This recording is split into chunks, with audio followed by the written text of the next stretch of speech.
Right, let's speak to Farida then. Morning, Farida. How are you? Good morning. I'm well, thank you. How about you?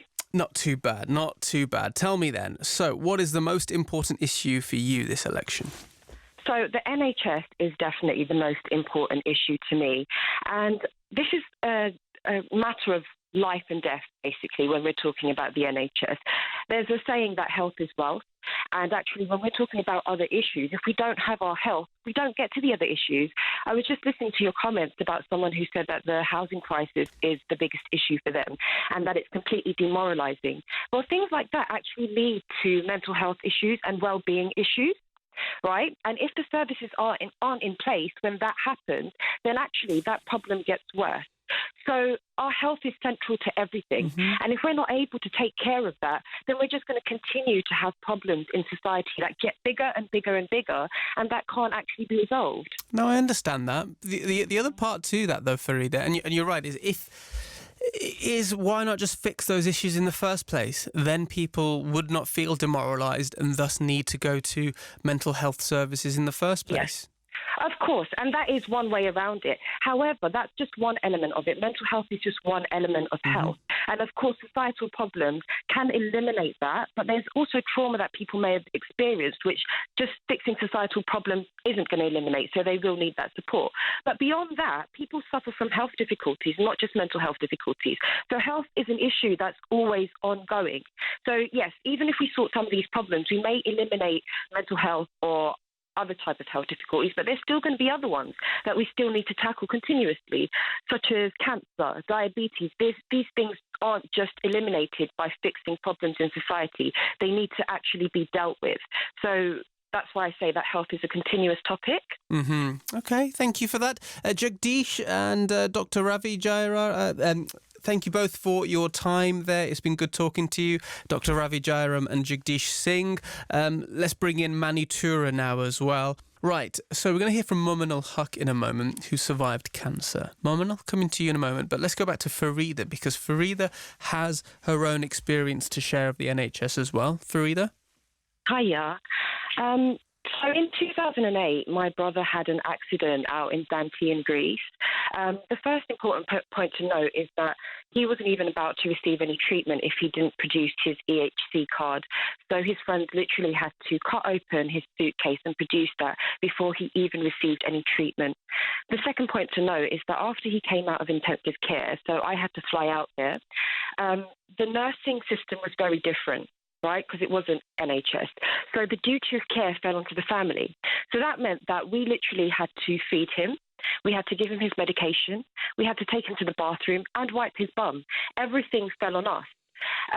We were eventually able to get 3 hours of private nursing care in the night time so that we could sleep, basically. And that's how the system was. So if you didn't have the money for private health care, the burden fell on your shoulders. So when I came back to the UK, I was so grateful to the NHS, because in the UK, you're fighting to try and get into particular visiting hours to see your loved ones. Do you know what I mean? And I remember once being angry about that because I wanted to see my loved one at a different time. But I just thought, wow, look at what our nurses do. Look at what our healthcare system do. I've never had to look after anyone in the UK in that way, you know. So if we lose our NHS, will that duty of care come onto us? And the burden that will fall on individual family shoulders is massive. And I don't think we actually know that until we experience it. So why are you telling us the story? What do you want people to know? I want people to know that actually our NHS system, our NHS healthcare system, and our nurses and our doctors do an amazing job. They actually remove a lot of burden from our shoulders by looking after our loved ones. If we remove this, we will either be in a position where we have to find and afford private healthcare for someone to do the job that they're already doing, or we have to do it ourselves. And we really need to think about that in this election, I think. Okay, Farida, stay there. Mominal, I am going to come to you in a moment. Don't worry. But let's go to Anwar now, who's actually got in touch with the programme as well. Farida, I want you to listen to Anwar and have a chat with him in a moment, because I think Anwar has a different opinion to you. Anwar, okay. So you've just got in touch with us, haven't you? What are your thoughts?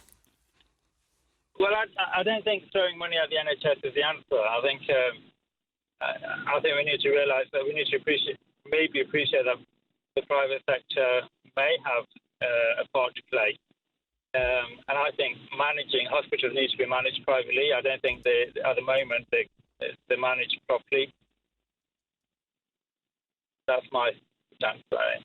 Okay, well, as I said, this hospital was managed privately, and unless you were able to afford that private healthcare, you were put in a position where you literally had to look after your loved one 24/7. Now, imagine we had that in the UK, because there's a lot of people that won't be able to afford private healthcare, and even if hospitals are privatised, you won't have to. Yeah. The point of care would be free if the managing of the hospital needs to be managed privately. I mean, my son had an hospital planned operation on Friday. He stayed in the waiting area at the hospital for 4.5 hours. If anyone went to the desk and asked for a bed because he's in a wheelchair, and we had to, he's in a wheelchair and we wanted him to stretch in a bed and everything. And they said, I'm sorry, but due to the shortage of beds, we can't provide a bed today. So we had to go home, but the consultant told us he's free for the rest of the day now because he's had 3 operations cancelled. So the fact that they're trying to save money on, shutting wards and having,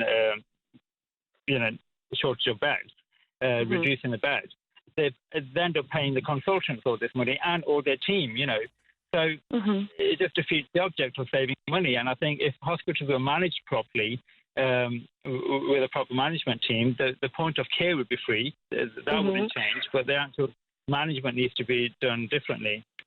So actually, I agree with you. Management needs to be better, but that doesn't mean that it needs to be managed privately. I'm sure we could find great managers who would work for the NHS, who could resolve that problem without having to go to a private company. Because I'm telling you right now, some of the best workers that I've come across in my life work for the public sector. Yeah, because they have that empathy for people. So you're right in terms of, yes, things need to be managed better, but I don't think we need to go to private organisations to get better management. I think we maybe need to do some better recruiting.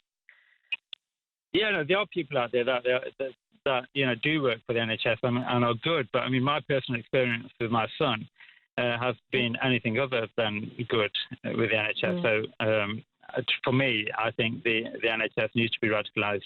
It needs to be reformed. And we need to get if something needs to change. You can't just carry on and throw money at it. That's not the answer. Yeah, no, I'm completely with you. We can't just randomly throw money at it, but maybe we need to invest in the correct parts of it. So, yes, the example you gave is a very, very good example, and that is a waste of money. But that's not down to it being managed publicly and privately. That's down to bad management, full stop.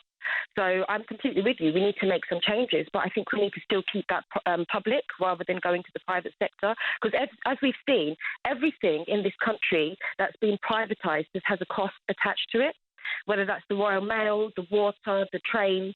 Do you know what I mean? So as soon as we start privatising... Short term, but long term, it will save money. No.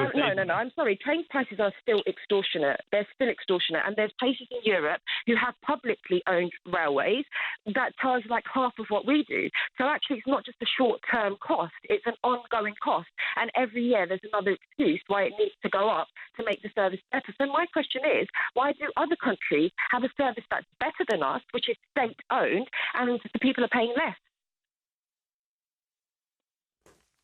I haven't got the answer to the other countries, but with regards to this country, my own experience with the NHS is not good, and I think that the way things are running at the moment, something needs to change. So Anwar's solution here is that it should be privatised more, that the management structure needs to be looked at. Farida, though, thinks that yes, while the management structure perhaps does need to be looked at, privatising is not the right way to go. What are your thoughts? 81869, or give me a ring 03459 440 445. I want to hear your thoughts. Farida, Anwar, thank you both.